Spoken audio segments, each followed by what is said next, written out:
This presentation is titled 4 Problems Facing the Contracting Workforce and 3 Preemptive Strikes Against Failure. This presentation does not present information on any existing Army contracting command programs or initiatives. Our intent is not to be presumptive in our observations. The information and suggestions that we present are based exclusively on our most recent research and based on previous experiences as contract specialists, contracting officers, and contracting middle managers over the previous 13 years. This presentation is researched and produced as a service to our industry. We've spent over 100 hours and thousands of dollars composing this presentation, so we hope that you find it valuable. In this presentation, we'll cover the disturbing attrition rates in the contracting workforce, the 7 core competencies on the verge of failure, a 4-year proficiency prognosis, and 3 ways to immediately improve workforce standards. We've heard for years about what the effects of the retiring baby boomers were going to have on the contracting workforce, and it appears that that time's arrived. We're seeing very steep declines in proficiency across the entire contracting workforce. We'll examine this slide in greater detail later in the presentation. Something else that's affecting our workforce are critics, and critics are everywhere, and everyone seems happy to point out our problems without offering any solutions. And we think that the report GAO 13.267 captures the essence of the political and media's focus when criticizing our performances by stating that the DoD's approach to business transformation is high risk and lacks a plan with specific goals, measures, and mechanisms to monitor progress. And right now in our industry, the budget cuts are deep.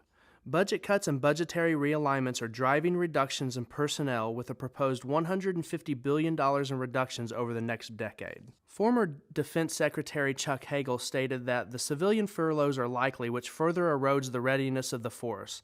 And General Dempsey stated that it's imperative that the Army bring down manpower and make it as efficient as possible. And we're beginning to see the effects of these budget cuts cascade into our number 1 of 4 problems facing the contracting workforce, which is that there's not enough people. Personnel reductions across the entire Army acquisition workforce have occurred at least partially as a result of budgetary constraints, hiring freezes, furloughs, sequestrations, and phased retirements over the last several years. These reductions affect all of the acquisition support functions, including business, contracting, engineering, logistics, program management, and others. The Army acquisition workforce has dropped from 43,600 in fiscal year 10 to 37,300, and that is a 14% reduction in personnel since 2010. And of that reduction, the Army's contracting corps has absorbed a 10% decrease since fiscal year 11. Problem number 2 is that your legacy knowledge is walking out the door every single day. And retirement is devastating the entire DoD contracting workforce, with 16.5% of the current workforce being eligible for retirement and half of the workforce being eligible for retirement within the next decade. And why that's important and why we mention that it's happening across the entire DoD is because of the Army's ability to recruit skilled contracting officers and skilled contract specialists from other agencies could be a thing of the past, or at least drastically diminished in the near future. And personnel are retiring. 1/5 of the retirement eligible, which are also our most experienced and knowledgeable personnel, walked out the door in fiscal year 13. And while the experienced personnel retire, we replace them with new hires. But replacing a retiree with a new hire is far from a one-for-one trade. For example, in fiscal year 11, 1,990 personnel left and 2,485 new hires were added, which appears to be a gain of 500 personnel. But if those leaving had an average of 20 years of experience and the new employees only had an average of 1 year of experience, the workforce actually lost 37,500 years of experience in that 1 year alone. And as we replace those retirees with new hires, those in the contract approval chain, such as supervisors, policy, legal, competition advocate, etc., they've all almost certainly noticed problem number 3 is that newbies cause interruptions and they make mistakes. So we did some research on our own about what's going on in this ever increasingly distracted world as it relates to the work that's being accomplished on the ground, and we found some interesting connections.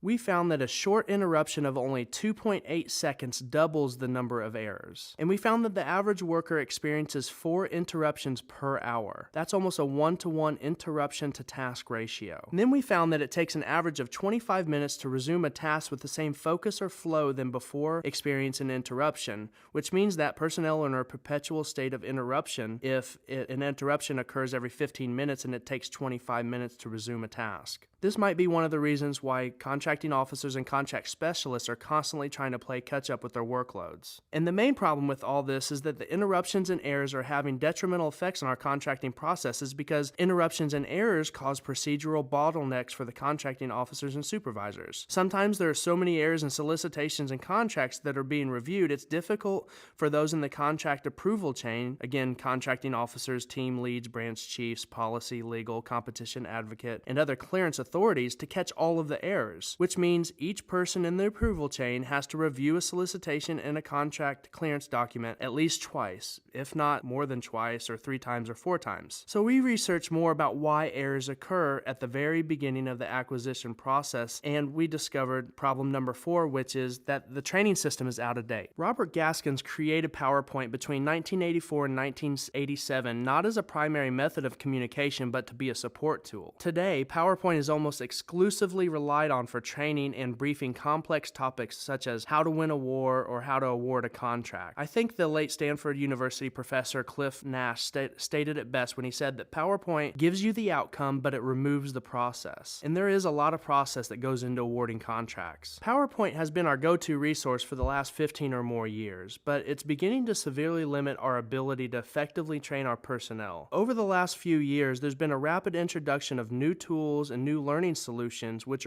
make the learning environment much more robust these days. So what's the effect of a declining workforce, baby boomers retiring, brand new employees, increased errors, frequent interruptions, and an outdated training system? The effects are causing downward trends in competency. The Federal Acquisition Institute conducts semi-annual competency reports in the acquisition career fields, including contracting. Contract specialists and contracting officers self-report competencies on a 1 to 5 scale, with 1 being the lowest score and 5 being the highest score. 7 categories have been reported from 2008 to 2012, and we're expecting a new report later this year for 2014. This report includes civilian agencies, so DoD contracting personnel did not participate in this survey, but we're reporting on it because we believe that it's representative of the federal contracting workforce as a whole. As we go through these slides, please note that these are self-reported competency levels. Actual competencies and performance skills may be worse than the statistics that we see here. In our experience, contracting personnel tend to believe that their skills are a little bit better than when they actually go to perform the skill, they realize that their skill set is not quite as developed as they originally thought. But what we're looking at here is we're looking at self-reported levels of proficiency from 3,809 contracting professionals. There are 7 slides, so I'm not going to spend a lot of time on each slide, so please feel free to pause the video if you'd like to examine each slide closer. The core competency we're looking at here is requirements definition, and requirements definition is defined as the ability to analyze and describe customer requirements. The second bullet is the number of points declined in each competency between 2010 and 2012, which for requirements definition is 0.3 of a point. And the third bullet is the forecast for the 2014 competency level, assuming a rate of decrease, which is half of the competency declination experienced between 2010 and 2012, if that makes sense. Lastly, for each core competency, I'll verbally state the percentage decrease over the last 4 years between the years of 2008 and 2012. So for requirements definition, the percentage decline between 2008 and 2012 was 8.8%. For solicitation planning, the 4-year decline was 10.4%. For competition requirements experienced an 8% drop in competency. The highest of all of these, which was bid evaluation, was 18.5% decrease. Proposal evaluation is a 6.4% decrease in proficiency. Contract negotiations experienced a decrease of 7.1%. And for this core competency, we asked ourselves, how is this going to translate into increased contract costs when our specialists are not confident in negotiating our contracts? And the last competency that we have here is contract award, which experienced a decrease of 9%. No matter how strong these agencies' senior leaders are and management teams are, It's just going to be extremely difficult to overcome deltas like this. Left unchecked, this is what the trend in competency will look like in 2018. Again, this is forecasting declines in proficiency at a rate of 50% of what was actually experienced between the years of 2010 and 2012. And at the end of 2018, all competencies are in the low threes. And as a result of our lack of proficiency industry-wide, the number of protests processed by the GAO has increased 55% since 2008, with 1,652 being processed in 2008, which is currently up to 2,561 protests processed by the GAO last fiscal year. And we have inconclusive comparisons for the rate of protest sustain rates, but it appears to be trending upwards. In summary, we're losing people. They're not replaced one for one. There's a high risk that the employees won't be replaced at all in the future. The legacy knowledge is walking out the door. The new employees are doing a slower job with more mistakes, and the training system and training methodologies can be improved. Which brings us to our research and findings about the 3 steps to immediately improve workforce standards. Step number 1 to improve the workforce standards: engage the people at the operational level even more. A Gallup poll found that 52% of employees are not engaged at work, and 18% are actively disengaged, which means that 18% of employees hate their employers.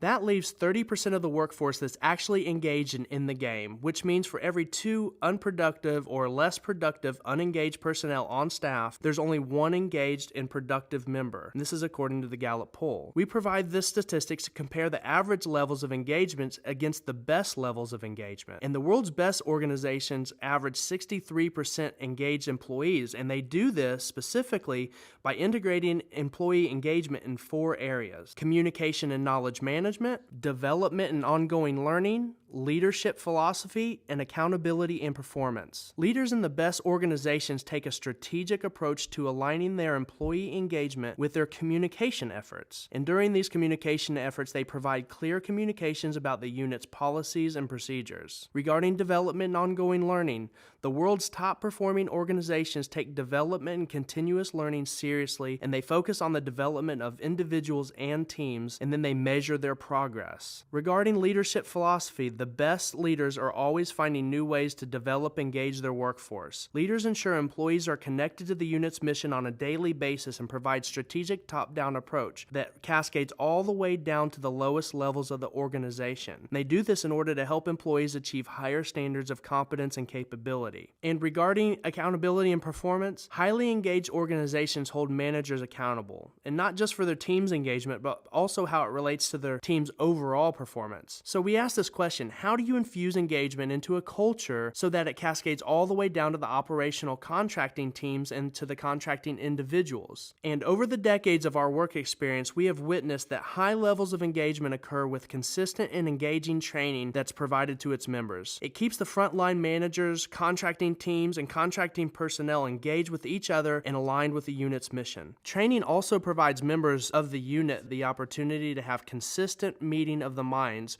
which really builds teamwork and encourages open communications. Additionally, training provides the opportunity for managers to set good examples. 62% of engaged employees say that their managers set good examples. So what do the world's best organizations focus their training around? Well, that's step number 2 to improve workforce standards. Train personnel on procedures and processes. Identify the processes in issuing a solicitation or awarding a contract, and then train personnel on those policies, guidance, and procedures. We can no longer assume that personnel know the correct procedures to accomplish work-related tasks. For example, within the core competency of requirements definition, which has a too low average competency of 3.49, this core competency includes a work-related task of reviewing and approving performance work statements and/or statements of work. This is an area that contracting and requiring organizations have traditionally and continue to struggle with. Not having a clearly defined requirement causes confusion, delays in acquisition lead times, mistake, causes increased contract cost, and causes frustration, and believe it or not, there might even be some finger pointing at the operational level, which actually disrupts team dynamics. Training personnel on the thought processes, procedures, and the deductive reasoning skills needed to be successful in performing this complex task will result in shorter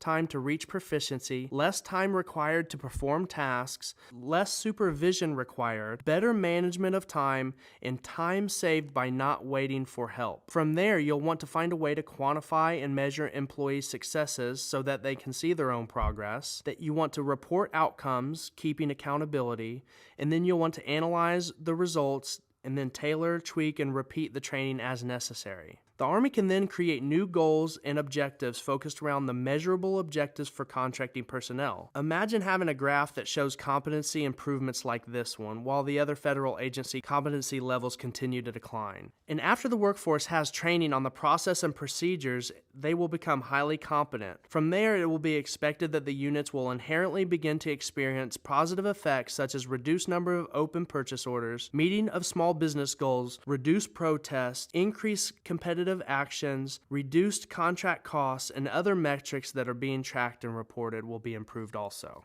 Which leads us to the last step, step number 3, to improve the workforce standards, which is to deliver quality training. Deliver training that's memorable.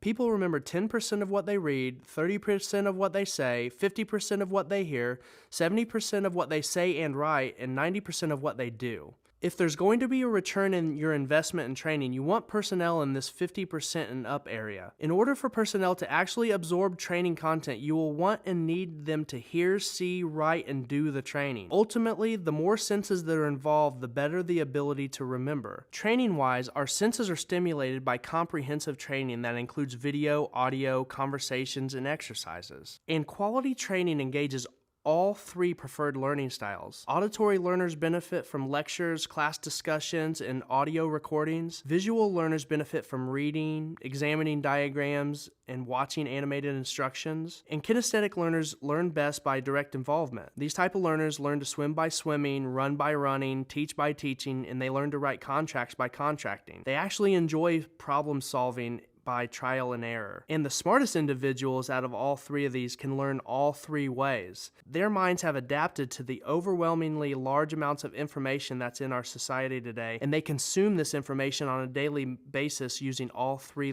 types of learning. So their minds operate at a very high level, which makes them superior learners, leaders, and managers. But everyone is not capable of learning with these 3 learning styles, so that's why the training at the operational level needs to provide each learner with the most preferred style of learning materials.